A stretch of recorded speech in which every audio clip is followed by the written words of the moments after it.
ধন্যবাদ। আমার একটা কনফিউশন ছিল, সেটা হচ্ছে যে আমরা যদি সূরা ইয়াসিন পড়ি তাহলে দেখি কি সুন্দর করে মিলে যায় কবিতার মতো, মানে এটা পড়তেও তো খুব ভালো লাগে। তো মানে এটা তো কবিতার মতো যেহেতু, তো আমাদের নবীজি তো 40 বছরে এই 40 বছরের পরে এই সূরাগুলো নাজিল হয়েছে। তো তার আগে তো উনি কোনো কবিতার জন্য পরিচিত ছিলেন না, কিংবা তার কোনো কবিতার বই নাই। তো উনি 40 বছর পরে এত সুন্দর, যেমন সূরা আসর, সূরা তিন, এগুলো খুব সুন্দর সুন্দর করে মিলে। তো মানে এটা তো আহ মানে আপনার মনে হয় না যে এখানে আসলে মানে একটা উপরওয়ালার কোনো হাত থাকতে পারে?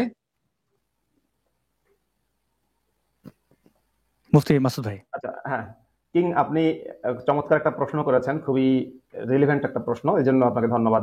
আপনি যেটা বললেন যে মোহাম্মদ 40 বছর বয়সের পরে গিয়ে কোরআনের এত সুন্দর সুন্দর কবিতা রচনা করেছে, সুতরাং এটা কি মানে কোনো একটা মিরাকল হতে পারে কিনা, বা এটা খুব মানে ইসলামের সত্যতার কোনো প্রমাণ কিনা? সত্যি বলতে, আমরা যে কোরআনটাকে বলি আসমানি কোরআন, এটা আসলে ওসমানি কোরআন। একজন ব্যক্তির পক্ষে, মানে একজন ব্যক্তি এরকম কোরআন রচনা করেছে এটা ভাবলে ভুল হবে। কোরআনটা রচনা করেছে অনেক মানুষ মিলে। এবং কোরআনের মধ্যে আমি পরবর্তী কোনো লাইভে সেটা আমি একবার প্রমাণ সহ দেখাতে পারবো। কোরআনের মধ্যে তৎকালীন সময়ের অনেক কবি, যারা মানে মক্কায় যে সমস্ত কবিরা ছিলেন, এবং আপনি জানেন যে আরবের অন্যতম সেরা বা শ্রেষ্ঠ কবি বলা হয়েছে ইমরাউল কায়েসকে, যে যে মোহাম্মদের নবী হওয়ার আগেই মারা গেছে। তো ইমরাউল কায়েসের কিছু কবিতা বা তৎকালীন সাবা মুআল্লাকাতের কিছু কবিতা বা অন্যান্য কিছু কবিতার কিছু অংশ মোহাম্মদ কোরআনের মধ্যে ঢুকিয়েছে। বাইবেলের কিছু কথা, মানে মদিনায় যে ইহুদিরা ছিল, সেই মদিনার ইহুদিদের মানে তাদের ভাষা ছিল আরবি, কিন্তু তার পাশাপাশি তারা হিব্রু ভাষাও জানতো। তাদের যারা পণ্ডিতেরা হিব্রু ভাষাও জানতো। তো ওই মদিনার ইহুদিরা আর যে সমস্ত তাদের বাইবেল পাঠ করতো, সেখান থেকে কিছু কপি করেছে। অনেক কবিদের অনেক কিছু কপি করে মোহাম্মদ ওই কোরআনের মধ্যে ঢুকিয়েছে, এক। দ্বিতীয় নম্বর বিষয় হচ্ছে, যখন কোরআন রচনা করা হয়, ওসমান যখন কোরআন রচনায় হাত দিলেন, ওসমানের কোরআন রচনায় হাত দেওয়ার পরে সে সময় ওসমান অনেক অনেক সাহাবিদের তৈরিকৃত বা অনেক সাহাবিদের বানানো কোরআনটাকেও এই কোরআনের মধ্যে সামিল করেছে। সামিল করার পরে ওসমান কোরআনের, মানে যেহেতু দুর্নীতি করেছে, ওসমান কোরআন রচনা করতে গিয়ে দুর্নীতি করেছে। ধরুন আপনি, কিং ভাই, আপনাকে একটা কথা বলি। আপনি কোনো একটা সরকারি অফিসের বস, হ্যাঁ, বা ডাইরেক্টর লেভেলের কেউ। এখন আপনার অফিসে আপনি প্রচুর দুর্নীতি করেছেন, সেগুলো সব কোনো না কোনো ভাবে ফাইলগুলো আপনার অফিসেই জমা আছে। আপনি, এটা কিন্তু হয়, আমাদের দেশেও হয়েছে, আপনি আপনার অফিসে গোপনে একটা আগুন লাগিয়ে দিলেন, সব ফাইলগুলো পুড়িয়ে ফেললেন। কেন ভাই? তাহলে আপনি কেন পোড়ালেন ফাইলগুলো? আপনার দুর্নীতি ফাঁস হওয়ার জন্য। ওসমান নামের যে ব্যক্তি, ওসমান বিন আফফান, মোহাম্মদের জামাই এবং ইসলামের তৃতীয় খলিফা, তিনিও কোরআন সংকলন করার পরে কোরআনের যে ফাইলগুলো ছিল তার কাছে, সেই ফাইলগুলো দুর্নীতির প্রমাণ যাতে না থাকে সেজন্য সব পুড়িয়ে ফেলেছেন। পুড়িয়ে ফেলার পরে সেই যুগের মুসলমানরা, মোহাম্মদের সাহাবিরা কাফের ফতোয়া দিয়ে ওসমানকে হত্যা করেছে। ওসমানকে যারা কাফের ফতোয়া দিয়েছিল তাদের মধ্যে একজনের নাম হচ্ছে আয়েশা সিদ্দিকা, মানে আবু বকরের মেয়ে। আবু বকরের ছেলে ওসমানকে হত্যা করেছে, হত্যায় অংশগ্রহণ করেছে। আর আবু বকরের মেয়ে বলেছিলেন, একেবারে ইতিহাসে প্রমাণিত, উকতুলুন নাগসালান ফাকাদ কাফারা, এই বুড়া শয়তানকে হত্যা করো কারণ সে কাফের হয়ে গেছে। আয়েশা বলেছেন, উকতুলু নাগসালান ফাকাদ কাফারা, এই বুড়া শয়তানকে, এই বুড়া বদমাশকে হত্যা করো, সে কাফের হয়ে গেছে। এরপরে ওসমানকে হত্যা করা হয়। সুতরাং এই কোরআন কেবল মুহাম্মদের লেখা না। আর দ্বিতীয়ত হচ্ছে, কোরআনের আপনি যে আয়াতগুলো বলছেন যে মোহাম্মদ, কিন্তু কিছু কিছু আয়াত মোহাম্মদের আপনার ছান্দসিক বা ছন্দবদ্ধ কিছু আয়াত আছে, সব আয়াত কিন্তু ছন্দবদ্ধ না। যেমন এই মক্কি সূরাগুলো, যেখানে আয়াতগুলো ছোট ছোট, সেখানে কিছু আয়াত আছে ছন্দবদ্ধ। যেমন আপনি সূরা ৩ এর কথা বলছিলেন, ওয়াত-তিনি ওয়াজ-যাইতুন ওয়া তুরি সিনিন ওয়া হাযাল বালাদিল আমিন লাকাদ খালাকনাল ইনসানা ফি আহসানি তাকওয়িম। বা সূরা মুদ্দাসসির, মানে প্রথম দিকের সূরাগুলো, ইয়া আইয়ুহাল মুদ্দাসসির কুম ফাআনযির ওয়া রাব্বাকা ফাকাব্বির ওয়া সিয়াবাকা ফাতাহহির ওয়ার রুজজা ফাহজুর ওয়ালা তামনুন তাস্তাকফির, মানে সবগুলো আয়াতের শেষে কিন্তু র আছে। কিন্তু সে এই মুহাম্মদের লেখা কবিতাগুলো কবিতার মান হিসেবে খুব ভালো তা কিন্তু না। আমি আরবি ভাষা জানি, তো এই মুফতি ইমরান আরবি ভাষা জানে, খুব ভালো মানের কবিতা হয়নি। তারপর আমি বলবো, হ্যাঁ, কবিতার মতো কিছুটা ছন্দ পাওয়া যায়। এরকম ছন্দ মানে চাইলে, মানে একজন খুব ভালো বাংলা জানে না, মোটামুটি বাংলা জানে, সেও এরকম ছন্দবদ্ধ কিছু তৈরি করতে পারবে। আর কোরআনটা মোহাম্মদের, ওই যে আগেই বলছি, কোরআনটা মোহাম্মদের একার লেখা না, সেখানে আব্দুল্লাহ ইবনে সারহের লেখাও আছে। যখন একটা ছোট্ট ঘটনা দিয়ে শেষ করছি এখন, মানে আব্দুল্লাহ ইবনে সারহ হচ্ছে ওসমানের দুধ ভাই ছিলেন। তো যখন মোহাম্মদ আপনার এই আব্দুল্লাহ ইবনে সারহ, মোহাম্মদ মদিনায় থাকতে আব্দুল্লাহ ইবনে সারহ ছিল শিক্ষিত সাহাবী, শিক্ষিত ছিল, তাকে দিয়ে কোরআন লেখাতো। মোহাম্মদ আব্দুল্লাহ ইবনে সারহকে হঠাৎ আয়াত বলে বলতো, আব্দুল্লাহ ইবনে সারহ তুমি এটা লেখো, লিখেছে। তো একটা সময় কোরআনের কিছু, যেমন সুম্মা খলাকনান নুতফাতা আলাকাতান, সূরা আল মুমিনুন, সূরা আল মুমিনুন নামে একটা সূরা আছে, যেখানে আছে সুম্মা খলাকনান নুতফাতা আলাকাতান ফাখলাকনাল আলাকাতা মুদগাতান ফাখলাকনাল মুদগাতা ইযামান ফাকাসাউনাল ইযামা লাহমা সুম্মা আনশানাহু খালকান আখর। এইটুকু যখন লিখেছে আব্দুল্লাহ ইবনে সারহ, লিখতে গিয়ে হঠাৎ আব্দুল্লাহ ইবনে সারহ বলছে ফাতাবারাকাল্লাহু আহসানুল খালিকিন, মানে ধরুন যে লিখছে সে একটু মুগ্ধ হয়ে গেল, আল্লাহ এইভাবে মানুষকে গর্ভের মধ্যে জন্মদান করেন, আল্লাহ কতই না মহান, তিনি কত সুন্দর সৃষ্টিকারী। এরা লিখলে মোহাম্মদ বলল কি, আব্দুল্লাহ ইবনে সারহ এটাও লিখে ফেলো। তাহলে আব্দুল্লাহ ইবনে সারহের মুখ দিয়ে যে বাক্যটা বের হয়েছে সেটাও মোহাম্মদ লিখতে বললো। এরপরে আব্দুল্লাহ ইবনে সারহ যখন লেখক হিসেবে বুঝতে পারলো হালায় তো সিটার, আব্দুল্লাহ ইবনে সারহ মদিনায় থাকতে ইসলাম ত্যাগ করেছে গোপনে, যেহেতু মোহাম্মদ ইসলাম ত্যাগ করলে তো কল্লা কেটে দেবে, মদিনা থেকে মক্কায় পালিয়েছে, পালিয়ে গিয়ে ইসলাম ত্যাগ করেছে এবং মক্কাবাসীকে বলছে যে যে ওয়ামান ক্বালা সাউনজিলু মিসলা মা আনজালাল্লাহু ওয়ামান আযলামু মিম্মান ইফতারা আলাল্লাহি কাযিবান আও ক্বালা উহিয়া ইলাইয়া ওয়া লাম ইউহা ইলাইহি শাইউন ওয়ামান ক্বালা সাউনজিলু মিসলা মা আনজালাল্লাহ। এই আব্দুল্লাহ ইবনে সারহের সম্পর্কে এই আয়াতটা নাজিল হয়েছে। অর্থাৎ সে মক্কায় গিয়ে বলেছে যে আল্লাহ যে আয়াত নাজিল করে আমিও সেরকম পারি, আমার কথাই মোহাম্মদ কপি করে করে কোরআন বলে চালিয়ে দিচ্ছে। এরপরে কিন্তু যখন এগুলো হলো তখন মক্কাবাসী বলো, তাহলে এই হচ্ছে মোহাম্মদের গোপন মাজেজা, বেটা তুই আল্লাহর নামে লোকদের কথাবার্তা চালিয়ে দিচ্ছিস। তো এরপরে এই আব্দুল্লাহ ইবনে সারহকে সম্বোধন করে এই কোরআনে আয়াত কিন্তু আল্লাহ নাজিল করেছে, মানে তাকে হুমকি দিচ্ছে, এই বেটা, এই আব্দুল্লাহ ইবনে সারহ বহু খারাপ লোক, অনেক খারাপ। ওয়ালাউ তারা ইয যালিমুনা ফি গামারাতিল মাউতি ওয়াল মালাইকাতু বাসিতু আইদিহিম আছে। তো পরবর্তীতে মোহাম্মদ যখন মক্কা দখল করলো, মক্কা দখল করার পরে সেই আব্দুল্লাহ ইবনে সারহের সম্পর্কে মোহাম্মদ ফতোয়া দিল, ওকে যেখানে পাও সেখানে হত্যা করো। মক্কার কিছু ব্যক্তির বিরুদ্ধে ফতোয়া দিয়েছিল। এখন গোমর তো জেনে গেছে ভাই, যে গোমর জানবে তাকে মেরে ফেলবেন না।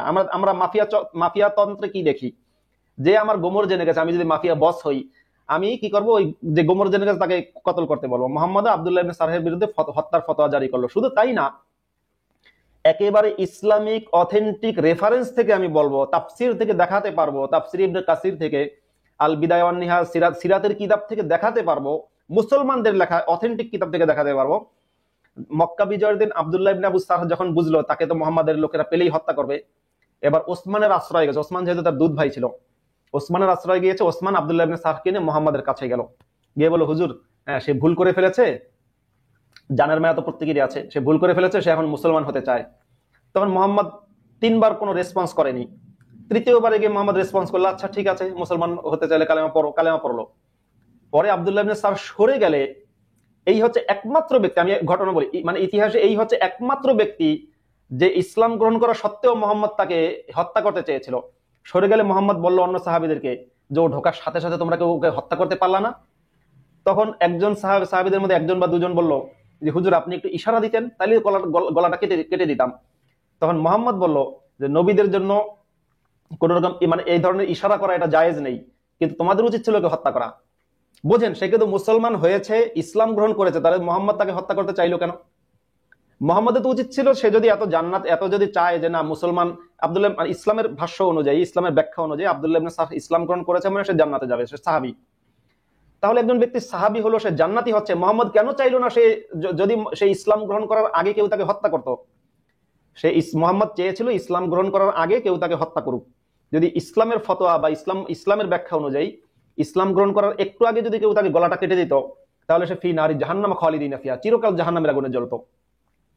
মোহাম্মদ কেন এই ব্যক্তির ক্ষেত্রে কেন চাইলো যে সে ইসলাম গ্রহণ না করে মরলেই ভালো হতো? আমি বুঝি না যে মুসলমানরা, অবশ্য মুসলমানরা তো পড়ে না বলেই তারা ইসলামে বিশ্বাস করে। একটু মুসলমানদেরকে জন্য আমি সিরাতের কিতাব এবং তাফসির পড়তে বলি। আচ্ছা, আমার প্রিয় ছোট ভাই মুফতি ইমরান বিন বশির চলে আসছে। কেমন আছেন আপনারা সবাই? মাঝখানে ঢুকে গেলাম, দারুণ আলোচনা করছিলেন, কিছু বলবো এরকম সুযোগ ছিল না। যাক, আসাদ ভাই কেমন আছেন? আমরা সবাই ভালো আছি। আপনাকে অনেক ধন্যবাদ যে আপনি আমাদের সাথে যুক্ত হয়েছেন। দর্শকরাও গত থেকে মানে আপনাকে না দেখলেই মনে করেন লিখতে থাকেন যে ইমরান ভাই কই, ইমরান ভাই কই। মানে এত অল্প সময় আপনি আপন হয়ে গেছেন, এটা আমারও ভালো লাগে যে এটা মানে খুবই বড় একটা যোগ্যতা। ইমরান ভাই আপনি ধরে রাখেন এই জিনিসটা, মানে মানুষের মধ্যে হৃদয় জায়গা করে নেওয়া। হ্যাঁ, মাসুদ ভাই তো সুন্দর আলোচনা করেন। মাসুদ ভাই একাই যথেষ্ট। আসলে এই কথাগুলো যে বললেন, এগুলো আসলে মানুষ অনেকে বলবে যেগুলো মিথ্যা হাদিস, জাল হাদিস, কোনো সুযোগ নাই। আমরা এখন আছি এই কারণে আলেমদের সঙ্গে বসতে চাই, কিছু একটা হলেই জাল হাদিস বানিয়ে ফেলে, মানে ইসলামকে কলুষিত করবে এমন সহি হাদিসগুলো, এমনকি কোরআনের আয়াতগুলোকে কি করবে আমি জানি না, আহ হাদিসগুলোকে জাল হাদিস বানানোর চেষ্টা করে, দুর্বল হাদিস বানানোর চেষ্টা করে। এটা খুব খারাপ লাগে। আমি ছোট ছোট ভিডিও ক্লিপ দিচ্ছি এখন, এগুলো বিস্তারিত আলোচনা না সব বিষয়ে। এসব নিয়ে দেখছি যে গোজামিলের শেষ নাই, মানে আমাকে আক্রমণ তো করছে, করুক, সমস্যা নেই, কিন্তু গোজামিল দেওয়া হচ্ছে। তো আমি ভাবলাম যে না, আমার তাদের গোজামিল গুলো আগে শুনি, তারপর হচ্ছে আমার বিস্তারিত আলোচনা আসবে। তো এতে আমার উপকার হচ্ছে, মানে তারা কিভাবে দেখছে, কিভাবে মানুষগুলোকে বোঝাচ্ছে, এটা আমি বুঝতে পারি। এটা আমার জন্য সুবিধা হবে পরবর্তীতে বিস্তারিত ভিডিও বানানোর ক্ষেত্রে। তো মাসুদ ভাই যা বলছেন খুব ভালো লাগছিল। যাক, আজকে কিং আচ্ছা, আমি 24 খুব সুন্দর লাগছে। জি আমি একটু কয়েক সেকেন্ড একটু কথা বলতে চাই যে জি জি আমি এই যে নিশ্চয়ই। এখন আব্দুল্লাহ ইবনে সারহের গল্প বললাম বা ওসমানের সম্পর্কে যা কিছু বললাম, ওসমানকে কেন মুসলমানরা হত্যা করেছে বা আয়েশা ওসমানকে হত্যা করতে বলেছিল, এগুলো এই যা কিছু বললাম, এর মধ্যে কেউ যদি কোনো একটা বক্তব্য নিয়ে চ্যালেঞ্জ করেন যে আপনি এই বক্তব্যটা ভুল দিয়েছেন, তাহলে চ্যালেঞ্জ এখানে কমেন্টে লিখে দেবেন। আমি নেক্সট লাইভে কিতাব নাম্বার, পৃষ্ঠা নাম্বার কিংবা হাদিস নাম্বার একেবারে নেক্সট লাইভে ডিসপ্লে স্ক্রিনে দেখাবো। কিন্তু সাথে এটাও বলি, মুসলমানরা কি করবে সেটা সেই চ্যালেঞ্জটা আমি বলছি স্পেসিফিক চ্যালেঞ্জ করবেন। মুসলমানরা কি করবে, সব ভুল কথা, সব মিথ্যা বলেছে, এটা বলবে, আমি জানি। তা ভাই, সব ভুল কথা সব মিথ্যা দরকার নেই। সিম্পল একটা কি ভুল বলেছি আজকের লাইভে, কি ভুল বলছি একটা, সেটা যদি কোনো একজন কেউ যদি কমেন্ট করে যে আপনি কোনো হুজুর বা কোনো বিশ্বাসী মুসলিম যদি কমেন্ট করে এখানে অমুক বক্তব্যটা ভুল, তাহলে স্পেসিফিক আপনারা কমেন্ট করবেন কোনটা ভুল বলেছি, আমি কিন্তু নেক্সট লাইভে সেটা দেখাবো। আর যদি দেখাতে মাসুদ না ভাই পারে তাহলে লাইভের মধ্যেই নাকে খত দেবো। আরো সহজ হয়ে যাবে, আরো সহজ হয়ে যাবে কেন, যে আমাদের মুফতি ইমরান বিন বশির ভাইয়ের যে বন্ধু হাফেজ এনাম ভাই, উনি যে পরিমাণে স্মার্ট, আপনারা যখন দেখেন, আপনাদের এক্সপার্টিস হচ্ছে যে ইসলাম নিয়ে, আপনারা দুইজনই হাফেজ মাওলানা মুফতি, বাংলাদেশের সর্বোচ্চ ইসলামিক যে শিক্ষা সেটা সর্বোচ্চ সনদ আপনাদের রয়েছে। তো আমরা এটা মানে আমাদের তো আর চক্রান্ত করার কিছু নেই, যা কিছু সামনেই। তো আমরা একবার এটা বসে এনাম ভাইকে এই এই যে আপনারা দুজনের যে শোটা করেন সোমবারে, খুবই চমৎকার হয়, দর্শকদের বলি, মাসুদ ভাইয়ের ইউটিউব চ্যানেল থেকে এবং ইমরান বিন বশির ভাইয়ের ইউটিউব চ্যানেলে সোমবারে একটি শো হয়। তারা তিন মুফতি মিলে আর কি, মুফতি ইমরান বিন বশির ভাই, আব্দুল আল মাসুদ এবং আল্লামা জাস্টিস, তো তিনজন মিলে যে আলোচনাটা করেন, তো সেখানে এনাম ভাই যদি কুশলী হিসাবে থাকেন, যে আপনারা যে হাদিস বলবেন তিনি তাৎক্ষণিক বের করে স্ক্রিনে দেখাবেন, ভবিষ্যতে আপনাদের ওইরকম হয়ে যাবে। মানে আপনারা বলবেন, ধরেন আপনি মাসুদ ভাই কথা বলছেন, কোন একটা হাদিসের ব্যাপারে বলছেন, ইমরান বিন বশির ভাই তিনি আচ্ছা হাদিসটা বুঝলেন, আচ্ছা এই হাদিসটা আমি পড়েছি কোথায়, উনি একটু ইনপুট দিলেন এনাম ভাইকে, এনাম ভাই সাথে সাথে স্ক্রিনেই দেখাই দিলেন, ওইটা ঠিক কি বেঠিক ওই বিষয়ে যাওয়ারই আর সুযোগ থাকবে না। এখন তো আপনারা ছাই দিয়ে ধরতেছেন, পরবর্তীতে হাতে সিরিজ কাগজ থাকবে, ধরলে আর ছুইটা যাওয়ার জন্য উত্তর দিয়ে যাও। না, এসব নিয়ে আমি বিস্তারিত ভিডিও বানাবো, একটা একই ভিডিওতে রেফারেন্স দেখিয়ে ভিডিও বানাবো বিস্তারিত। সেজন্য আমি লাইভে দেখানোর প্রতি এত গুরুত্ব দিচ্ছি না, ইচ্ছে করলে দেখাতে হয় না পারি। যে মাসুদ ভাই আজকে একটা কথা বললেন, তো এটা এটা যেহেতু এনাম ভাই খুবই স্মার্ট মানুষ, তো উনি দেখাই দিলেন তাৎক্ষণিক, কোনো আর ইয়া থাকলো জি না, জি মানে জি, হ্যাঁ হ্যাঁ। পেঁচানোর কোনো সুযোগ থাকলো না। আশা করি কিং 24 আপনি যে প্রশ্নটা করেছিলেন মুফতি মাসুদ ভাইকে, আপনি সেই প্রশ্নের উত্তর পেয়েছেন। হ্যাঁ, আমি একটু বলি যে আপনাদের সবার কথা আমার জি খুব ভালো লাগে, কিন্তু মুফতি ইমরানের কথা আমার বেশ ভালো লাগে। আমি কিছুক্ষণ আগে ওনার একটা ভিডিও দেখছিলাম, নবী নিজে রোজা রাখতো কিনা। তো খুবই ইন্টারেস্টিং রাইট। টপিক ভাই, আপনি এটা চালাইছেন যে এরকম ইন্টারেস্টিং টপিক নিয়ে কথা বলার জন্য। অনেক ধন্যবাদ। যারা দেখতে চান দর্শক বন্ধুরা, তাদের বলে রাখি, নবী নিজে রোজা রাখতেন কিনা এই ভিডিওটি আছে, আমি ডিসক্রিপশনে এই ভিডিওর লিংক দিয়ে রেখেছি। আমাদের যে ফেসবুক পেজ, ইউটিউব চ্যানেল, যেখান থেকে আপনারা দেখছেন, মাসুদ ভাই সব জায়গায় দেওয়া আছে, আপনারা এটা দেখে নিতে পারেন, খুবই ইন্টারেস্টিং। জি ইমরান ভাই। এই বিষয়ে আরো অনেক কথা আছে, যেমন ভাই মাসুদ ভাই তো আছেনই, আমি কোথাও আটকে গেলে মাসুদ ভাই বলবেন, মাসুদ ভাইয়ের স্মৃতিশক্তি খুব ভালো। আহ রমজান মাস আমার সবচেয়ে কষ্ট লাগে আসাদ ভাই, যে এই রমজান মাসটা আমাদের বাংলাদেশের মানুষ কত গুরুত্বের সঙ্গে, কত আবেগ ও অনুভূতি দিয়ে রমজান মাসটাকে তারা বরণ করে নেয়। যারা অন্য সময় ইসলামের ধারণা তারা পর্যন্ত সমস্ত পাপি তাপি কিন্তু এই মাসটাতে রোজা রাখে এবং তারাবিটা পড়বার চেষ্টা করে, এই মাসে অন্তত ভালো কাজগুলো করে। তো ভালো কাজগুলো করুক, রমজান মাসের পবিত্রতা সেটা ঠিক আছে, কিন্তু এই যে না খেয়ে থাকাটা, তো রোজার ব্যাপারটা যদি বলি, আল্লাহর রসুলের কাছে কিন্তু রোজার গুরুত্ব এতটা ছিল না। আব্দুল আল মাসুদ ভাই, আপনি এই জিনিসটা খেয়াল করেছেন কিনা, রমজান মাসে কতগুলো যুদ্ধ সংঘটিত হয়েছে, বদর বলেন, ওহুদের যুদ্ধ যদিও শাওয়াল মাসে হয়েছে, কিন্তু প্রস্তুতি কিন্তু পুরো রমজান মাস জুড়ে হয়েছে। আহজাবের যুদ্ধ যদিও শাওয়াল মাসে শুরু হয়েছে, কিন্তু পুরো রমজান মাস জুড়ে আল্লাহর রসুল কিন্তু, আমরা আমাদের রমজান মাসের যে একটা প্রস্তুতি দেখা যায়, আমরা রমজান মাসে তারাবি নিয়ে ব্যস্ত থাকি, আমরা ইফতার নিয়ে ব্যস্ত থাকি। হ্যাঁ, রমজান মাসে আমরা কোন বাসায় ইফতার দিব সেসব নিয়ে আমরা, কিন্তু আল্লাহ রসুলের যুগের ব্যস্ততা কিন্তু একদমই অন্য ছিল, একদমই ভিন্ন রকম ছিল। আল্লাহ রসুল রমজান মাসে তরবারিতে শান দিতেন কাফেরদেরকে মারবার জন্য। এই যে ব্যাপারগুলো, এগুলো মানুষ যদি একটু জানে, একটু যদি বোঝার চেষ্টা করে, তখন আসলে রমজানটা কি, আল্লাহ রসুলের রমজান কিভাবে কেটেছে সেটা ভালো করে বুঝবে। দ্বিতীয়ত তারাবির ব্যাপারটা, মাসুদ ভাই আপনি দেখেন আমাদের বাংলাদেশে কিংবা সারা বিশ্ব জুড়ে এখন যে তারাবির একটা অবস্থা, খতম তারাবি, আমি 2007 থেকে খতম তারাবি পড়ে এসেছি, গত বছর পর্যন্ত পড়িয়েছি, এবছর পড়ার কথা ছিল, চলে আসতে হয়েছে জাস্ট। এখন তারাবি উপলক্ষে মুসলমানদের যে একটা আবেগ অনুভূতি, তারা কতটা গুরুত্বের সঙ্গে খতম তারাবি পড়তে চায়। প্রত্যেকটা হাফেজ রমজান উপলক্ষে তাদের কোরআন শরীফ কত বেশি তেলাওয়াত করা হয়, মানুষ পিছনে নামাজ পড়বে। এই যে খতম তারাবির এই ব্যাপারটা, কিংবা জামাতবদ্ধ হবে, হ্যাঁ, এই তারাবির যে একটা পরিবেশ, এটা কিন্তু আল্লাহ রসুলের যুগে ছিল না। আপনি চিন্তা করুন, সারা বিশ্ব জুড়ে তারাবিটাকে যে এত গুরুত্বের সঙ্গে পালিত একটি বিধান, একটি নামাজ এত আবেগের সঙ্গে করা হচ্ছে, সেটি আল্লাহ রসুলের যুগে এভাবে ছিলই না। এমনকি 1450 বছর হয়ে গেল, এখনো পর্যন্ত পুরো মুসলিম বিশ্বে তারাবি 8 রাকাত নাকি 20 রাকাত, এটি নিয়ে ইখতিলাফ হচ্ছে, মতানৈক্য সৃষ্টি হচ্ছে। মানে ইসলাম ক্লিয়ার না। এত ছোট একটা বিষয়, এত গুরুত্বপূর্ণ একটা বিষয়, এক লাইনই তো হয়েছে। আল্লাহ রসুল যদি বলতেন তারাবি 20 রাকাত তোমরা পড়ো, ব্যাস, ছোট্ট একটা বাক্যেই তো এই সমাধান হয়ে যায়। তাহলে আল্লাহ রসুল কেন কি করলেন যে এত ইখতিলাফ কেন হবে, এত মতানৈক্যের সৃষ্টি কেন হবে, যে 1450 বছর হয়ে গেল এখনো পর্যন্ত আলেমরা কাদার ছোড়াছুড়ি করছে, তারা ডিবেটে আসছে, তারা কেউ বলছে 20 রাকাত, কেউ বলছে 8 রাকাত, এটা নিয়ে রীতিমতো ঝগড়া হচ্ছে, এখনো চলছে, প্রত্যেকটা বছর চলছে, সমাধানে এখনো পৌঁছতে পারেনি। এখন এসব নিয়ে বিস্তারিত আলোচনা হয়তো করছি না, করবার সুযোগও নেই।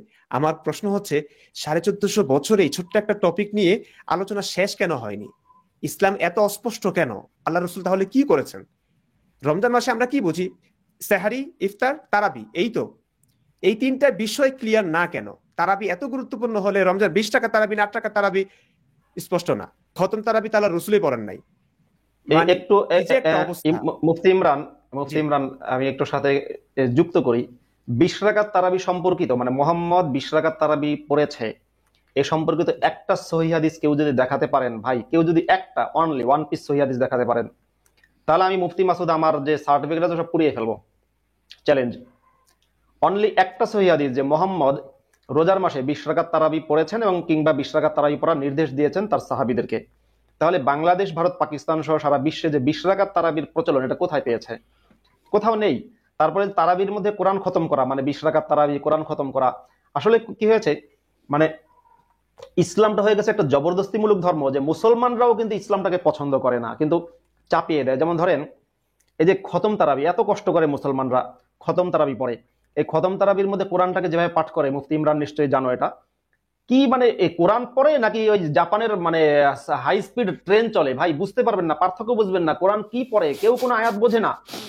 এমনিতে দেখবেন অন্য নামাজে, মানে মাগরিবের নামাজ, ফজরের নামাজ এবং হচ্ছে এশার নামাজ, যে তিনটা নামাজে আপনার জেহরি তেলাওয়াত হয়, মানে কোরআন তেলাওয়াত হয়, মানে ইমাম সাহেব সাউন্ড করে কোরআন তেলাওয়াত করেন জোরে, এই তিনটা নামাজ প্রতিদিন। এমনকি যে তারাবির আগে যে তারাবির নামাজ তো এশার নামাজের পরে হয়, তারাবির ঠিক আগ মুহূর্তে যে এশার 4 রাকাত নামাজ হয়, সেই 4 রাকাত থেকে ইমাম সাহেব খুব দ্রুত কোরআন পড়ে না, সেই 4 রাকাতে ইমাম সাহেব কিন্তু তাসবিদ সহ, মাখরাজ সহ, যেটা কোরআনে সূরা মুজাম্মিলের মধ্যে আছে যে ওয়ারাত্তিলিল কুরআন তারতিলা, কোরআনকে একেবারে তারতিলের সাথে, মানে ধীরে সুস্থে তাসবিদের সাথে পাঠ করা, সেভাবে পাঠ করছে।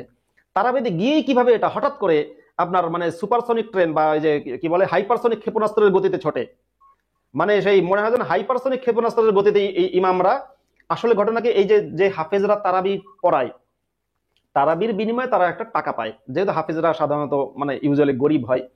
হ্যাঁ, তো গরিব বলে কাউকে ছোট করছি না, কারণ আমি নিজেও গরিব ইমাম সাহেবের ছেলে, আমি ইমাম সাহেবের ছেলে এবং আমি গরিব পরিবারের সন্তান।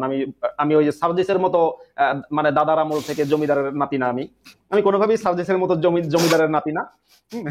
এই যে গরিব পরিবারের সন্তান, এই গরিব হুজুররা কি করে, সারা বছর ধরে অপেক্ষায় থাকে রোজার মাসে তারাবি পড়াবে, রোজার মাসে তারাবি পড়ালে সে একটা স্মার্টফোন কিনতে পারবে, স্মার্টফোন কিনতে পারলে স্মার্টফোনে সে মাঝে মাঝে একটু ভিডিও টিডিও দেখতে পারবে, কি ভিডিও সেটা নাই বললাম।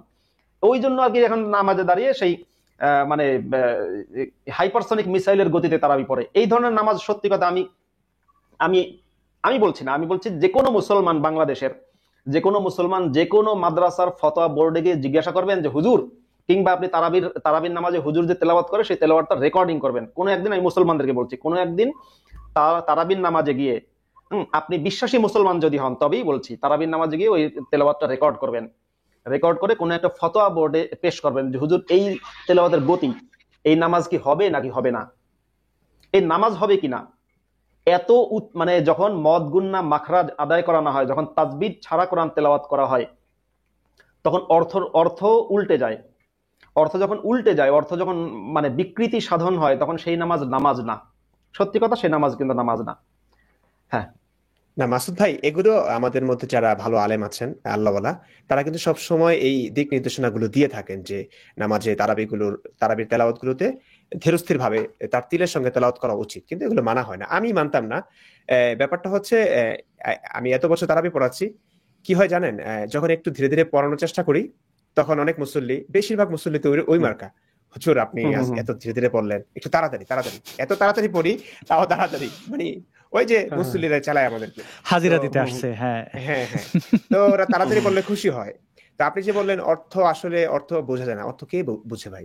কে বুঝে? আলেমরাও বুঝে? তারাবিতে আমি এক বছর, মাসুদ ভাই, আহ হুম, এক বছর তারাবি পড়াইনি।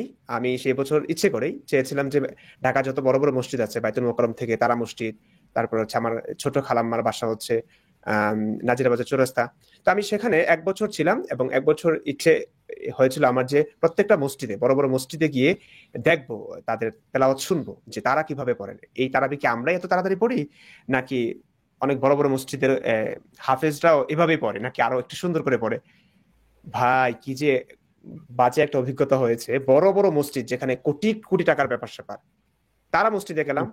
হাইকোর্ট মসজিদে হুম, 4 জন, হাইকোর্ট মসজিদ বিশাল বড়, হুম, সেই হুম, মসজিদে গেলাম 4 জন না 5 জন পড়ান তারাবি।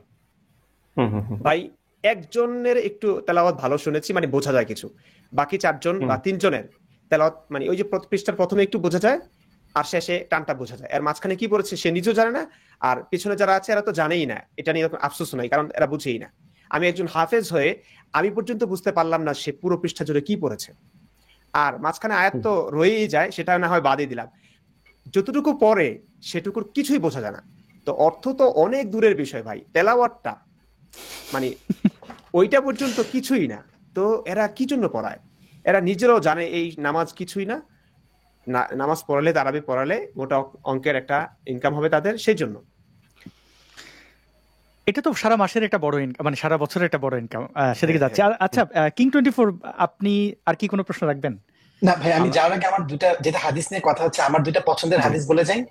আচ্ছা, জি। প্রথম হাদিসটা হচ্ছে, আমাদের নবীজি বলছেন যে তুমি যদি জানো আগামীকাল কিয়ামত, এরপর আজকে একটা গাছ লাগাও। তো আমার কাছে এই হাদিসটা, আমি যতবার মনে হয় তো মনে হয় যে মানে খুব সুন্দর কথা বলছে, যে ওই আমলে পরিবেশ নিয়ে এত চিন্তা করছেন। একটা হচ্ছে এটা, আর একটা হচ্ছে যে একবার একটা চোরকে ধরে নিয়ে আসছে, তো উনি চোরকে শাস্তি দিচ্ছেন যে তুমি 40টা খেজুরের গাছ লাগাবা এবং ও গাছ থেকে গাছের পরিচর্যা করবা। তো ওটা আমার কাছে খুব ভালো লাগছে, যে উনি তো হয়তো বেত্রাঘাত করতে পারতো, হাত কেটে দেওয়া, অনেক কিছু বলতে পারতো, কিন্তু বরঞ্চ উনি দেখছে যে ওই লোকটার মানে একটা ব্যবস্থা করে দিছে। মানে আমার সেই দুইটা হাদিস সবসময় খুব ভালো লাগতো।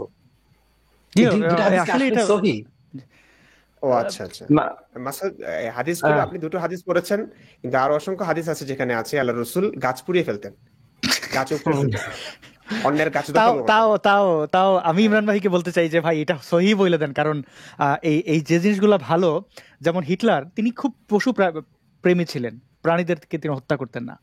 তো এরকম আসলে মানে যদি এরকম থাকেও কোনো ভাই, এই হাদিসগুলোর। না না না, আমি অবশ্যই হাদিস সহি হলে অবশ্যই বলবো, না, নবীর কোনো ভালো কাজ হলে আমি অবশ্যই সেটা বলবো। হাদিস তো আমি কখনোই, আলেমরা করে এটা, যে ইসলামের সঙ্গে যায় না, কিংবা ইসলামের এই কথাগুলো শুনলে মুসলিম যারা আছে অনুভূতিতে আঘাত পাবে, এই সমস্ত হাদিসগুলো তার এড়িয়ে চলতে চান, এবং একটা সময় অনেক চেষ্টা করেন, কষ্ট কসরত করে সেটাকে জাল কিংবা দুর্বল বানানোর প্রচেষ্টা তারা করে থাকেন। আমি সেটা করব না।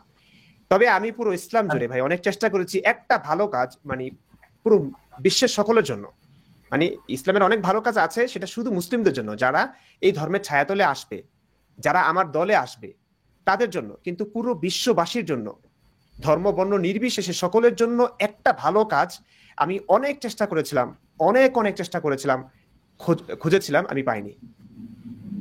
আচ্ছা, আমি পাইনি। আপনি যে আমি একটু বলছি, এই কিং ভাই, মুফতি ইমরান খুব চমৎকার জবাব দিয়েছে। আর আপনি যেটা বলেন এরকম একটা হাদিস আছে, হ্যাঁ এই হাদিসটা সহি, কিন্তু আহ, এর মানে অর্থাৎ ধরুন একজন ব্যক্তি এই রাস্তার ফকিরকে, রাস্তার ভিক্ষুককে আপনি দেখলেন সে 50 টাকা দান করেছে, কিন্তু একই ব্যক্তি আরেকদিন ভিক্ষুকের কাছ থেকে 1000 টাকা ডাকাতি করেছে। মানে ভিক্ষুক ভিক্ষার জিনিস নিয়ে বসে আছে, তার কাছ থেকে ডাকাতি করেছে। ব্যাপারটা সেরকম আর কি। কিরকম, এই যে মোহাম্মদ বলছে যে গাছ লাগানোর কথা, একইভাবে মোহাম্মদের কোরআনের মধ্যে এই সূরা হাসর, সূরা নাম্বার 59 ওই সূরার মধ্যে আছে মা কাতাতুম মিন লিনাতিন আও তারাকতুমুহা কাইমাতান আলা উসুলিহা ফাবিইযনিল্লাহি ওয়াল ইউখজিয়াল ফাসিকিন। মুসলমানরা ইহুদিদের একটা এলাকায় ডাকাতি করার উদ্দেশ্যে গেছিল, বনু নাজির গোত্রের। ডাকাতি করার সময় ওই এলাকার স্থানীয় লোকদের ভয় ভীতি দেখানোর জন্য গাছগাছালি কেটে ফেলেছিল এবং গাছে আগুন ধরিয়ে দিয়েছিল। এই যে পরিবেশ ধ্বংসকারী কাজ করলো, তখন মোহাম্মদের চেয়ে তো মোহাম্মদের সাহাবীরা ভালো ছিল। মোহাম্মদের মতো খারাপ লোক তো কারো পক্ষে হওয়া সম্ভব না। যাই হোক, তো কিছু সাহাবীর মনে খারাপ লাগলো, গাছ কেটে ফেললাম, ভবিষ্যতে এই গাছে ফসল হতে পারতো, আমরা খেতে পারতাম। তখন আর কি এই আয়াত নাজিল হলো যে আল্লাহ বলছে যে এটা আল্লাহর হুকুমেই হয়েছে, তোমরা যা করেছো খুব ভালো কাজ করেছো। এই হচ্ছে গাছ কাটার আয়াত।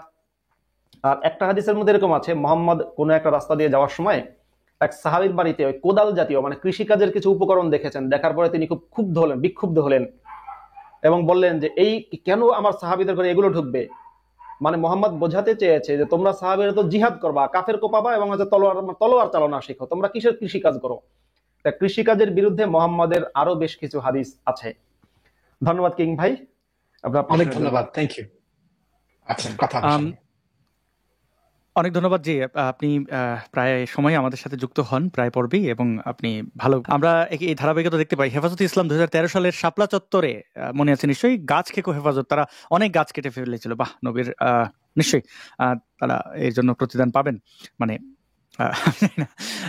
আমি একটা জিনিস, এটা নবীরই সুন্নত। নবীও তো 14 বছর আগে একই কাজ করেছিল, গাছ কেটেছিল। হ্যাঁ ভাই, হেফাজতের সময় আমরা কিন্তু গাছ কেটেছি বলতে লাঠি ছিল, লাঠি দিয়ে গাছ নষ্ট করেছি মাঝখানে। এই যে রাস্তার মাঝখানে যে গাছগুলো থাকে, ওই হ্যাঁ, মানে দেশটা তো আমাদের অনেক সংখ্যা বেশি, আমরা ওই ইসলামী চিন্তাধারা আর কি। তো অনেক গাছ কিন্তু আমি নিজেও লাঠি দিয়ে অনেক একদম সুন্দর সুন্দর গাছগুলো রাস্তার মাঝখানে একটু যুক্ত করে দিই। মানে 2013 সালে হেফাজতের যখন তাণ্ডব চলছে দেশ জুড়ে, তখন হেফাজতে ইসলামের কর্মী হিসেবে বা হেফাজত ইসলামের সাথে মাদ্রাসার ছাত্র হিসেবে মুফতি ইমরান বিন বশির কিন্তু হেফাজতি কর্মকাণ্ডে অংশগ্রহণ করেছিল। একইভাবে তখন আমি একদম শুরু থেকে শেষ সারা রাত ছিলাম। এটা নিয়ে আমার একটা উপন্যাস হয়ে যেতে পারে, অনেক অভিজ্ঞতা আছে, অনেক মিথ্যাচারও আছে, এগুলো আসলে একদিন প্রকাশ করবো, ইচ্ছা আছে। কারণ আমাদের মধ্যে জীবিত মানুষগুলোকে মেরে ফেললো কেন, এটা নিয়ে আমার খুব ক্ষোভ আছে।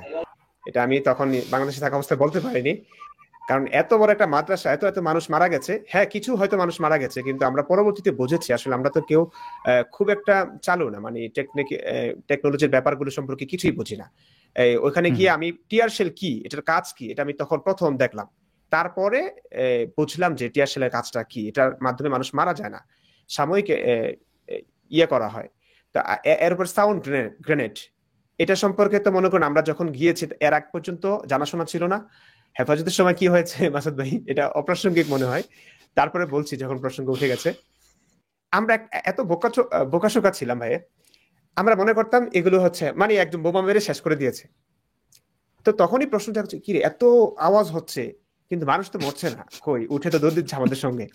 কিন্তু পরবর্তীতে বুঝলাম এটা হচ্ছে ওই যে জাস্ট লোকদেরকে ছত্রভঙ্গ করবার জন্য, ভাগানোর জন্য জাস্ট সাউন্ডটা হয়, এটার মাধ্যমে মানুষ মারা যায় না। তো এই যে আমরাই কিন্তু একটা সময় এই গুজবগুলো রটিয়েছি যে হাই মানে সামনে এই আওয়াজ, এখানে একদম পুরো কিয়ামতের মতো অবস্থা, প্রচুর মানুষ মারা গেছে আন্দাজে আর কি।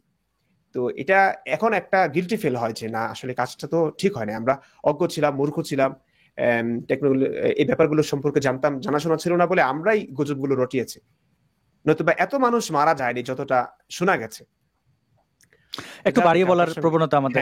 জি, অনেক ধন্যবাদ মুফতি ইমরান ভাই। আপনাকে একটা প্রশ্ন করতে চাই যে এই যে বাড়িয়ে বলা বা নিজের মন মতো করে আমরা সনদ দিয়ে দেই অনেককে, আপনার ক্ষেত্রে এই চর্চাটা এখন খুব বেশি দেখছি। বিশেষ করে আমি একটু দেখাই, আমি জানি না এই লোকগুলোকে এখানে দেখানোটা ঠিক হবে কিনা, কিন্তু তাও ইসলামপন্থীদের মনস্তত্ত্ব বোঝার জন্য আমাদের একটু দেখা উচিত। এখানে একজন ব্যক্তিকে আপনারা দেখতে পাচ্ছেন, আমি একটু দেখাই এই বড় স্ক্রিনে, অন্য একটা ইয়েতে দেখাই। আচ্ছা, এই ব্যক্তির নাম হচ্ছে সে এরকম ভিডিও টিডিও বানাতো। এই ব্যক্তির নাম হচ্ছে ডক্টর মোহাম্মদ ইব্রাহিম, দেখেন আমরা বারবার বলি যে ইসলামপন্থীদের মধ্যে কেউ থাকলে তাদের প্রচার আমরা করে দিই, এমন না যে গোপন রাখতে হবে। তো ইনি, তার পেশা হচ্ছে, তিনি নিজেকে ডাক্তার বলেন, সনদ সম্পর্কে জানি না, তিনি চিকিৎসা করেন হচ্ছে এই যে ওনার এখানে আছে যে খতনা, পাইলস, টিউমার, এই জিনিসগুলো উনি, এবং পুরুষের যৌনাঙ্গ বড় করার দাবি তিনি করেন আর কি। এর আগে কয়েক বছর আগে দেখতাম তিনি ইসলাম নিয়ে খুব ব্যবসা বলেন বা তার তো তিনি মাঝখানে অনেকদিন ছিলেন, এখন আবার দেখা যাচ্ছে তাকে আচ্ছা ভাই, এই ডাক্তার সাহেবের এই গালিভারের ভিডিওটা কি, মানে যে আপনি প্রথম যেটা দেখালেন যে গালিভার, মানে অর্থাৎ লিলিপুটেরা তার দাড়ি কাটছে, দাড়ি শেভ করে, এই I don't know, কি, এটা কি তৈরি আমি করেছে জানি সে? না, মানে আমি দেখছি তারা এরকম পাগলামি করতে। এখন ঠিক আছে, একটা মানুষ পাগল হইলেও তো তার সোশ্যাল মিডিয়া সেগুলো করার স্বাধীনতা আছে, করুক, এই সুপারম্যান হয় কথা হয়। এখন দেখতেছি যে তার সে আবার হুঁশ হয়েছে যে না, এখন আর যৌনাঙ্গ নিয়ে থাকলে চলবে না, এখন আমাকে আবার নাস্তিকদের দাঁত ভাঙা জবাব দিতে হবে। তো তিনি বলছেন এখানে একটা সমস্যাটা এখানে যে নাস্তিক ইমরান বিন বশিরের মিথ্যাচারের জবাব, সে একজন ব্যক্তি যিনি কিনা নিজেকে কখনোই নাস্তিক বলেন নাই, তাকে বলতেছে নাস্তিক। দেখেন ইসলাম পদ্ধতিতে সমস্যাটা কোথায়, নাস্তিক, এবং তার ইসলাম সম্পর্কে কোনো ডিগ্রি নাই, জেনারেল এডুকেশন থেকে আইসা কিছু ইসলাম ব্যবসা করছে। ওই যে দেখেন নাই যে কিছু লোক থাকে আর কি, রাহুল টাহুল এরা এরকম আর কি। আবার কেউ কেউ আবার ইসলাম নিয়ে চর্চা করে মোটামুটি জানাশোনা করতে পারে জেনারেল এডুকেশন থেকে এসেও। যেমন একটা লোক ক্রিকেটার ছিল না, কি যেন নাম, ওই যে বউয়ের জায়গায় যে গুম হয়েছিল, আবু তোহা আদনান। আচ্ছা, তো এই আবু তোহা আদনানদের দেখা যায় যে আচ্ছা সে কিছুটা রপ্ত করতে পারছে, কিন্তু এই যে ডক্টর ইব্রাহিম দাবি করেন, তো তিনি আসছেন মুফতি ইমরান বিন বশির ভাইয়ের জবাব দিতে, যার মানে এনিওয়ে। তো এই যে নাস্তিক আপনাকে বলা, রাহুলকেও দেখেছি নাস্তিক বলা, সবাই নাস্তিক বলতেছে, মানে এটা কি তারা মূর্খামি করতেছে, নাকি ইচ্ছাকৃতভাবে বিতর্কিত করার চেষ্টা করতেছে, নাকি তাদের মনের খায়েশ, মানে এই যে তকমা দেওয়াটার কারণটা কি মনস্তত্বটা কি? ভাই আমি আসলে বুঝি না, মানে শুধু নাস্তিক না, যেমন ব্রাদার রাহুল, ওনার কিছু ভিডিও দেখলাম, আমার দেখার সুযোগ হয় না, থাম্বনেইল ওখানে তিনি লেখেন যে নাস্তিক বশির, মানে একে তো নাস্তিক না আমি, একটা ভুল তো আছে, এর উপর আবার নামটা পর্যন্ত অনেক সাধারণ মানুষ এটা জানে না, ইমরান বিন বশিরের ছেলে ইমরান, এটা তারা হয়তো জানে না। ইমরান ভাই একটু দুঃখিত, আমি সরি, একটু বলে রাখি, একটা ইনপুট দিয়ে রাখি। এই লোক কয়দিন আগেও, আপনারা এই বেশি দিন না, কিছুদিন আগের ভিডিও, আপনি এটা চিনবেন না, আমি বলি, সে সালাম দিত, আসসালাম আলাইকুম, না আমি এটা বলতে পারতেছি মানে কি একটা অদ্ভুত ভাবে সালাম দিত, এটা পুরোটাই ভুল। ওরাকমাতুল্লাহি, হ্যাঁ আসসালামু আলাইকুম ওরাকমাতুল্লাহি, আর ওই জন্য কি বলতো আর কি। তো এই লোকের আর বইলাই লাভ নাই ভাই, তার জি সেটাই। এখন ইসলামের ইব্রাহিম, ওনার সঙ্গে আমার পার্সোনাল কোনো শত্রুতা নাই, আমার মনে হয় না আমার কোনো শত্রুতা আছে, আমি এমন কোনো কাজ করিনি, শুধু এই এখন ইসলামের সত্য রূপটা আমি দেখাচ্ছি, আসল রূপটা, সেই কারণে কিছু মানুষ আমাকে শত্রু ভাবছে। তো শত্রু ভাবার ভাইয়া, আমি তো প্রত্যেকটা কথার রেফারেন্স দিয়ে বলছি। হ্যাঁ, এই ওনাকে দেখলাম আমাকে নিয়ে একটা ভিডিও বানিয়েছেন, তো যথেষ্ট আক্রমণ করে কথা বলছেন, ওনার কথা শুনলে বোঝা যায় যে আমরা ইসলাম বুঝি না, আমরা এমনি মুক্তি হয়েছে, আর উনি ডাক্তারি করে উনি ইসলাম অনেক বুঝে গেছেন। তো আমি আসলে কি বলবো, ওনার সম্মানের সঙ্গে বলতে চাই, ভাই আপনি ডাক্তার, যে বিষয়ে আপনি একটা বিষয়ে স্পেশালিস্ট, আপনি অনেক কিছু জানেন, সেই বিষয়ে আমি কখনোই বলবো না যে আমি জানি, নাক গলাতে যাব না। আমাদের এত বছরের পড়াশোনা, পুরো কোরআনের হাফেজ হওয়া, মাওলানা হওয়া, মুফতি হওয়া, চারটেখানে কথা নয়। তো এত বছর ইসলাম নিয়ে পড়াশোনা করবার পরে যদি আপনার থেকে ইসলাম শিখতে হয়, এটা দুঃখজনক ব্যাপার। আসলে এটা আমি কি বলবো, এখন আমার ভাষাই নাই, আমার কি বলবো লোকটাকে। তো আমার এই যে প্রথমে আমি বলেছি, আমি কিছু সংক্ষিপ্ত ভিডিও দিচ্ছি মাসুদ ভাই, আমার ইচ্ছা হলো যে হাদিসগুলো, কোরআনের যে আয়াতগুলো দীর্ঘকাল ধরে আলেমরা লুকোচ্ছেন, মসজিদে মাহফিলে এগুলো বলছেন না তারা, আমি সেগুলো শুনিয়ে দিয়েছি। হ্যাঁ, এখানে আগে পরে কি আছে, অনেক ব্যাপার আছে, আগে পরে যদি ঘাটাঘাটি করেন গন্ধ আরো ছড়াবে কিন্তু।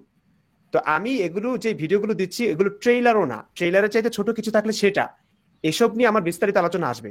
তো দেখছি আমার এই সমস্ত ভিডিও, এই যে মনে করুন লাইভে কোনো একটা বিষয় নিয়ে আমি বিস্তারিত আলোচনা করছি না, জাস্ট ইঙ্গিত দিচ্ছি, হয়তো কথার প্রসঙ্গে আসছে, কিন্তু তারা এখান থেকে বলবে যে নাস্তিক ইমরান এই দাবি করেছেন, খুব সুন্দর একটা ভিডিও বানানো শুরু করবেন গোজামিল দিয়ে, মানে মনে হয় যে আমি মরে গেছি, আমি আর জীবিত নাই, এসব বিষয় নিয়ে আমি আর বিস্তারিত ভিডিও বানাবো না, তাদের গোজামিল নিয়ে মনে হয় না আমি আর ভিডিও বানাবো, এমন একটা ভাব দেখা যাচ্ছে। তো আমার ভালোই লাগছে যে এরা গোজামিল দিয়ে যাক। এই লোকটাকে অনেকদিন ধরে আমি দেখিনি, সোশ্যাল মিডিয়াতে অ্যাক্টিভ ছিল না, হঠাৎ করে আবার আমার প্রসঙ্গে ভিডিও বানিয়ে দেখলাম যে একটু ভিউজ ভালো হচ্ছে। আমার কাছে মনে হয় আসাদ ভাই, এটা আমি দেখেছি ভাই, বাংলাদেশের সর্বস্তরের মানুষ ইসলামটাকে মানে একটা ব্যবসা হিসেবে দেখছে। মানে উনি একজন ডাক্তার, ওনার কাছে রোগী যায় কিনা আমি জানি না, যদি গিয়ে থাকে তাহলে মানে আমি আসলে তো মানে এটা আঘাত দেওয়ার জন্য না, মানে আমি আসলে জানি না ওনার কাছে রুগী যায় কিনা, আসলে ডাক্তার নাকি উনি তো সবসময় দেখি ইউটিউব ভিডিও বানান, তো এত সময় কিভাবে পান? এই যে আমাকে যদি আপনি বলেন একটা অন্য কিছু করতে, আমি কখনো সুযোগই পাবো না। কত মানুষ আমার সঙ্গে কথা বলতে চায়, কারণ আমি একটা বিষয় নিয়ে ইসলাম নিয়ে ঘাটাঘাটি করছি, প্রচুর সময় এখানে ব্যয় করতে হয়। যদি আমি অন্য কোনো কাজে জড়িয়ে যাই তাহলে কিন্তু এই কাজে আমার মানে সুন্দর হবে না, আমি এখানে সময় দিতে পারবো না পর্যাপ্ত সময়, যেটা দিলে ভালো হবে। তো ওনার যে কাজটা, ওনার তো ওখানে প্রচুর সময় দেওয়ার প্রয়োজন, সেখানে সময় না দিয়ে উনি তো দেখছি যে ইসলাম নিয়ে পড়ে আছেন, আমাদের মানে কথার কাউন্টার দিচ্ছেন। তো উনিও সময়টা কিভাবে পান? ওনার কাছে কি আসলে রোগী যান? উনি কি আসলে ডাক্তার? তো তো এখন যদি ডাক্তার হয়েও থাকে, তো মনে করুন 10 জন রোগী আসছে নিয়মিত, উনি চাইবেন যে 100 জন রোগী যেন ওনার কাছে যায়। কিভাবে? ধর্মের ছোঁয়া যদি দেওয়া যায় ভাইয়া, ঠিক আছে, তাইলে কিন্তু একদম ব্যবসা রমরমা হয়ে যায়। কারণ তার কাছে স্বাভাবিকভাবে আমাদের বাংলাদেশের সহজ সরল মনা মানুষ, এগুলো যারা একটু ধার্মিক, আমরা একটা সময় এমন ছিলাম যে আমাদের হুজুরা শিখিয়ে দিত, মসজিদের খতিবরা আমাদেরকে শিখিয়ে দিতেন যে ওই দোকানে মিষ্টি খাবেন যারা মুসলিম, ওই দোকানদারের কাছ থেকে সদাই নিবেন যাদের মুখে দাঁড়িয়ে আছে, নবীর সুন্নত আছে। আচ্ছা, ওই ডাক্তারের কাছে যাবেন যারা সুন্নতি লেবাস পরে কিংবা দাঁড়িয়ে আছে, ইসলামিস্ট। চিন্তা করেন দক্ষ অদক্ষতার বিষয়রা যার মুখে দাঁড়িয়ে আছে, তার কাছে যাওয়া উচিত, এভাবে আমাদেরকে শিক্ষা দিতেন। আমিও একটা সময় খতিব যখন ছিলাম, মানুষ আমাদের কিভাবে বলে, হুজুর এই কথাগুলো বলবেন যে দুইটা দোকান পাশাপাশি, একজন হিন্দু আরেকজন মুসলিম, তো আমি মুসলিম, আমাদের এখানে সবাই মুসলিম, আমার দোকানে যে মানে কাস্টমার নাই। তো এগুলো মানুষকে বলে বুঝাবেন হুজুর যে মুসলমানদের কাছ থেকে সদা নেওয়া উচিত। আমার কাছে অমানবিক লাগতো, তারপরে ওই যে মসজিদের কমিটি এসে যদি বলতো হুজুর এই আলোচনাটা করবেন, আমাকে করতে হতো বাধ্য হয়। আমার কাছে এটা খুব প্যারা লাগতো, তারপরে আমি করতাম। তো এই যে অন্যায়গুলো হচ্ছে, একজন শুধুমাত্র হিন্দু হওয়ার কারণে তিনি হয়তো ভালো একটা জিনিস দিচ্ছেন, তার দোকানে সবকিছু হয়তো একদম অরিজিনাল, কিন্তু তিনি মানুষের কাছে বিক্রি করতে পারছেন না, কারণ এখানকার সব মানুষ মুসলিম আর পাশের দোকানটা মুসলিমের। তো সেই জন্য মানুষও নিচ্ছে ওনাদের কাছ থেকে, কারণ হুজুররা, খতিবরা, মাদ্রাসা শিক্ষকরা সবসময় এসব বলে থাকেন যে হুজুরদের কাছ থেকে নিবেন, কিংবা যাদের মুখে নবীর সুন্নত আছে, এই সমস্ত লোকদের থেকে সদাই কিনা ভালো। এমন না যে নীতি হবে, ওনারা মোটিভেট করতেন, অনুপ্রেরণা দিতেন। তো সেই কারণে একটা প্রভাব পড়ে। তো সমস্ত ব্যবসায়ীরা ভাই, ডাক্তার বলেন ইব্রাহিম ভাইয়ের মতো, আর মুদির দোকানদার বলেন, সবাই এই ইসলামিক ব্যাপারটাকে, ইসলাম ধর্মের এই ব্যাপারটাকে তারা ব্যবসায়িক উদ্দেশ্যে ব্যবহার করে। মানে ধর্মের কথা বললেই এখন হাজার হাজার মুসলিম আছে, 90% মুসলিম অধ্যুষিত বাংলাদেশ, প্রত্যেকে ভালোবাসা পাবেন, এটা উনি বুঝেন। সেই কারণে হয়তো ইসলামের এই যে কোনো কথাই না ভাই, এগুলো আগে পরে কত যে কথা আছে, উনি যে কি কাউন্টার দিলেন আমাকে, মানে আমি ইসলাম বুঝি না, একজন মুফতি ইসলাম বোঝে না, ওনার থেকে ইসলাম বুঝতে হবে। কত হাতি ঘোড়া গেল তল, পিঁপড়া বলে কত জল। অবস্থা। আমাদের এখানে ফারাজ ভাই থাকলে ভালো হইতো, যে ফারাজ ভাই সে ওনাকে নিয়ে, আমি অনেক বছর আমি দেখি না এই লোকরে মার্কেটে, মাঝে মাঝে এসে বিদ্বেষ ছড়াইতো, কিন্তু আমি নিজে দেখেছি অনেকগুলো ভিডিও, তার রোগীদের মুখ ঢেকে সে দিচ্ছে যে এই ভাইয়ের আগে 3 ইঞ্চি ছিল, সেটা 5 ইঞ্চি হয়ে গেছে। এই উপকারটা যদি তিনি একজনের করতেন, যদি এরকম করতে পারেন আর কি, পিনাকি ভট্টাচার্য তার সাহায্য নিতে পারেন।